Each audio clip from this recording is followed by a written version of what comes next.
Alright, what's up everybody? My name is Zach Moss, and I have a very interesting story for you guys today regarding Nicki Minaj, beheadings, and Trump in Saudi Arabia. So the story starts out like this. Recently, Nicki Minaj decided to cancel her concert in Saudi Arabia after public backlash, and here's her statement as to why she did this. Quote, "After careful reflection, I have decided to no longer move forward with my scheduled concert at Jeddah World Fest. While I want nothing more than to bring my show to fans in Saudi Arabia, after better educating myself on the issues, I believe it is important for me to make clear my support for the rights of women, the LGBTQ community, and freedom of expression." Fair enough, Nikki, but what's the deal with human rights in Saudi Arabia? Well, here's an educational fun fact or facts that you guys might find to be particularly interesting.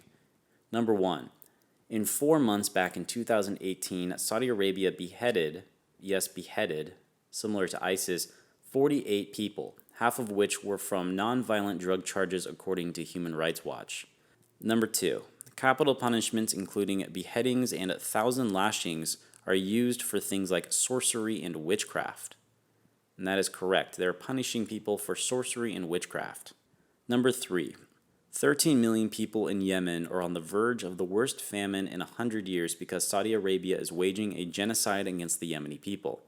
In addition to this, Saudi Arabia is blocking any sort of aid, including medicine, to go into Yemen. Saudi Arabia is also utilizing an internationally illegal weapon known as cluster bombs. It's internationally illegal because of the high civilian death casualty rate, and so these bombs will be used to flatten entire villages worth of people, and a lot of times the bombs will fall and will be duds, and so they'll lay around until an animal or a kid will walk on top and then pass away as a result.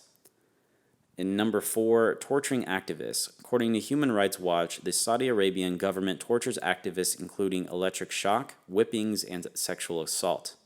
And last but not least, number five, Saudi Arabia is now targeting international columnists and journalists. And one of the most prominent stories is the killing and the mutilation of Washington Post columnist Jamal Khashoggi.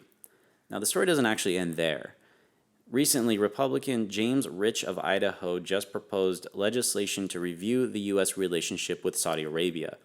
As reported by Al Jazeera, the bill also seeks to criticize Saudi Crown Prince Mohammed bin Salman and impose travel restrictions on Saudi royals until the kingdom improves its human rights record. All of this came as a response to the fact that President Trump wants to send $8 billion worth of precision-guided missiles and tech to be transferred to Saudi Arabia and the United Arab Emirates. Saudi Arabia will likely be using this against the Yemeni people.